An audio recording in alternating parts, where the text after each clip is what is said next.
Саламатсыңарбы балдар? Маанайларыңар жакшыбы? Жакшы эс алып атасыңарбы? Азаматсыңар. Бүгүнкү сабакта биз силер менен кыш мезгилинин көрүнүшүн жасайбыз. Ал үчүн бизге керектелүүчү каражаттар ак кагаз жана көк түстөгү кагаз, желим, кайчы, калем жана өчүргүч керек болот. Эмесе балдар, биз ишибизди баштадык.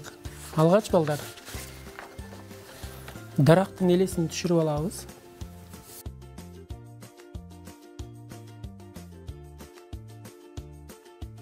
Бул оңой жана бат жасалуучу сүрөт балдар. Муну силер жасап аласыңар. Мен силерге ишенемин. Кайчынын жардамында кыркып алабыз.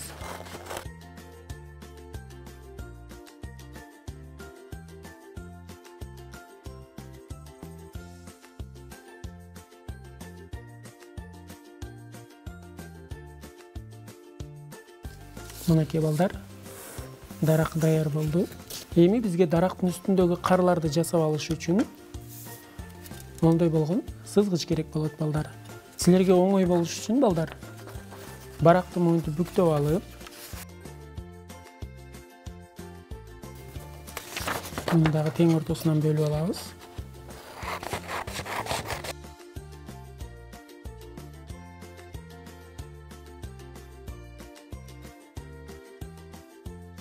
Мына ушундай алып бүктөп, сызгычтын жардамында тегерек сызып алабыз. Эгерде балдар силерде мындай сызгычтар жок болсо, анда үйдөн тегерек капкактарды колдонсоңор болот балдар. Кааласаңар чай ичкен кружкаларды колдонсоңор болот.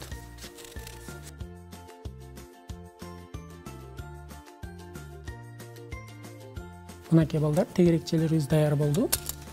Эми биз жабыштырабыз. Алгач даракты жабыштырып алабыз. Клейди дагы иштеткенде балдар, сөзсүз азырактан, көп чаптабастан иштетүүнү дагы эсиңерден чыгарбагыла.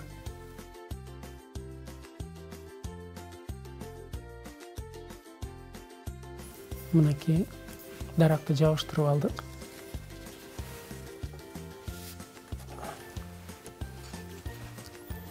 Эми карларыбызды жабыштырып чыгабыз.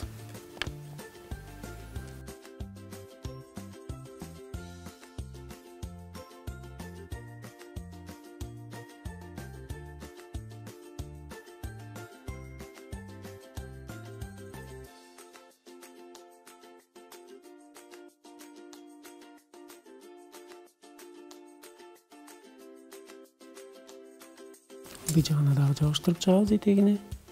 Сегиз жерге кардын жаап аткан элесин түшүрүшүбүз керек.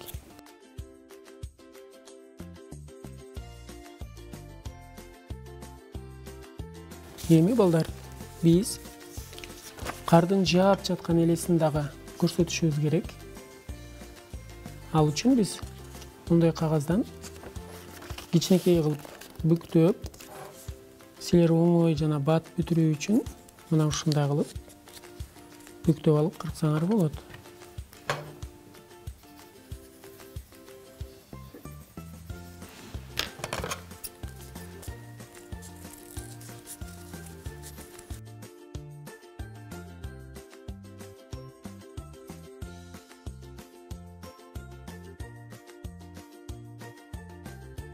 Мынакей даяр болду. Эми жабыштырып чыгабыз.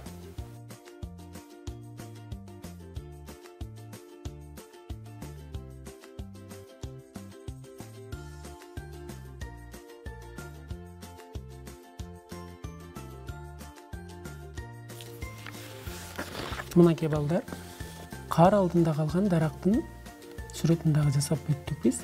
Силер дагы үй шартында мына ушундай кылып жасасаңар болот балдар. Бул өтө жөнөкөй жана кызыктуу.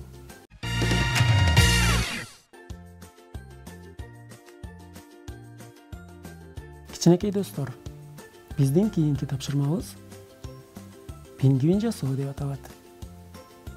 Ооба, пингвин силер билгендей эле суук жактарда жашайт. Эмесе балдар, бүгүн биз силер менен мына ушундай болгон пингвинди жасайбыз. Мына ушундай түстүү кагаздар керек болот балдар. Жана дагы калем, кайчы, өчүргүч керек болот. Желим анан алгач пингвиндин сөлөкөтүн түшүрүп алуу үчүн силер дагы мына ушундай кагазды пайдалансаңар болот. Аны тең ортосунан бүктөп аласыңар. Силерге оңой болуш үчүн мына ушундай кылып тартабыз. Мынакей балдар, кайчынын жардамында эми кыркып алабыз.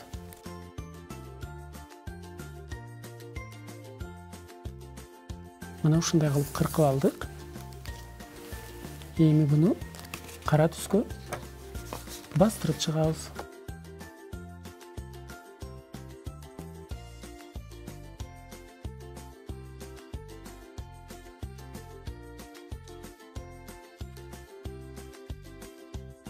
Кайчы менен иштөөдө этият болгула.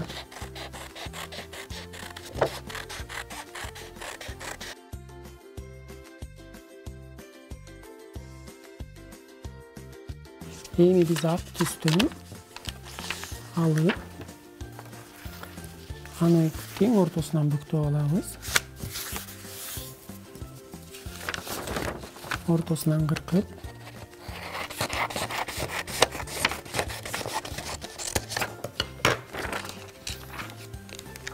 дагы тең ортосунан бүктөп, муну дагы кыркып алабыз.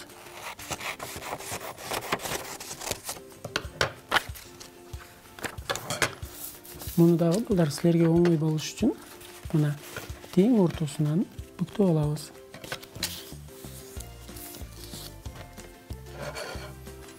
Мынакей балдар.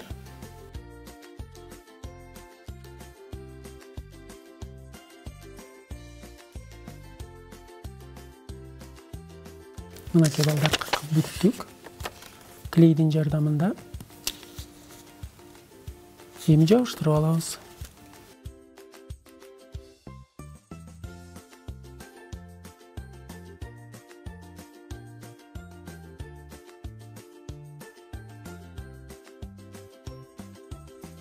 Колдорун жасайбыз. Колдорун жасоо үчүн балдар, муну экиге бүктөп,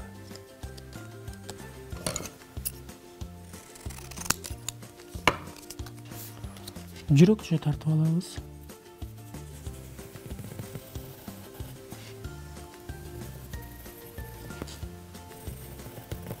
Мынакей балдар, колдорун кадимкидей жүрөкчө кылып тартып,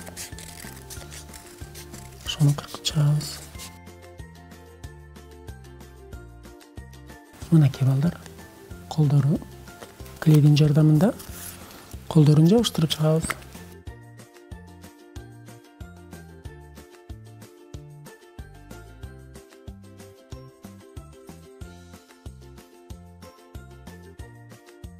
Колдорун да жабыштырып бүттүк. Эми балдар, буттарын жасайбыз.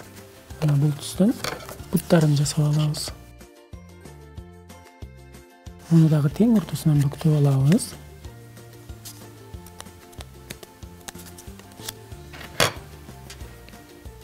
Дагы жүрөкчө тартабыз.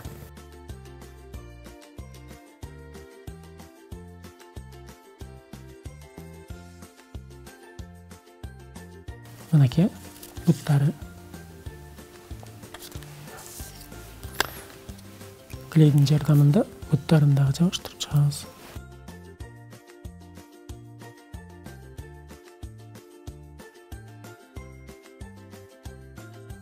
Эми балдар, көздөрүн жасайбыз.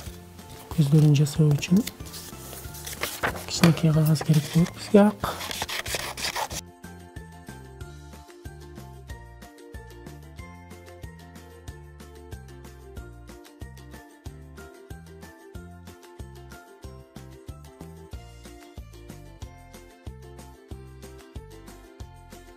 көздөрүнүн ичиндеги карасын жасап алабыз, каректерин.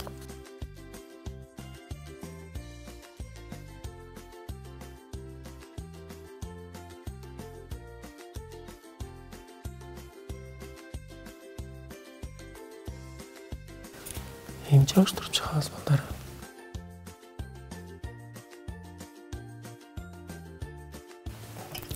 Биринчи көзү даяр болду. Манакей. Экинчи көзү да даяр болуп калды.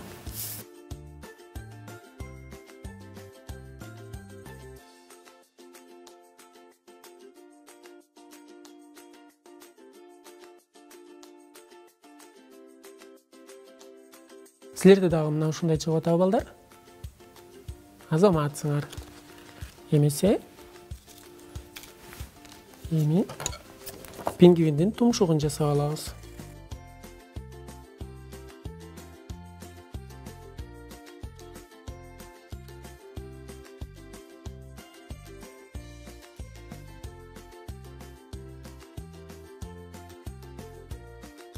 Эми баш кийимин жасайбыз.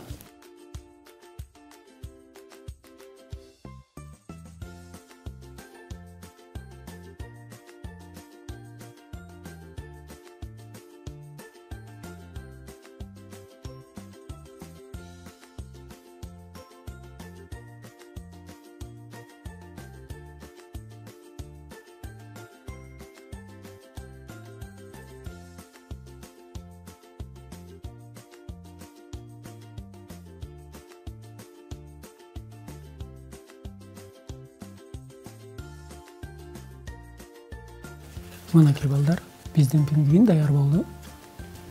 Эми муну көк түскө жабыштырып чыгабыз. Карда жашайт, жакшы билесиңер балдар. Мына ошого биз азыр кар жасап алдык. Эми муну көк түстүү листке жабыштырып алабыз.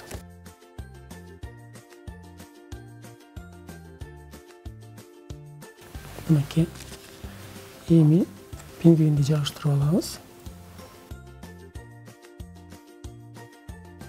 Мынакей балдар, бүгүн биз силер менен кар алдындагы дарак жана суук өлкөлөрдө жашаган пингвинди жасадык. Силер дагы үйүңөрдө мына ушундай кооздуктарды жасасаңар болот балдар. Күнүңөр жакшы өтсүн. Сак саламатта калгыла.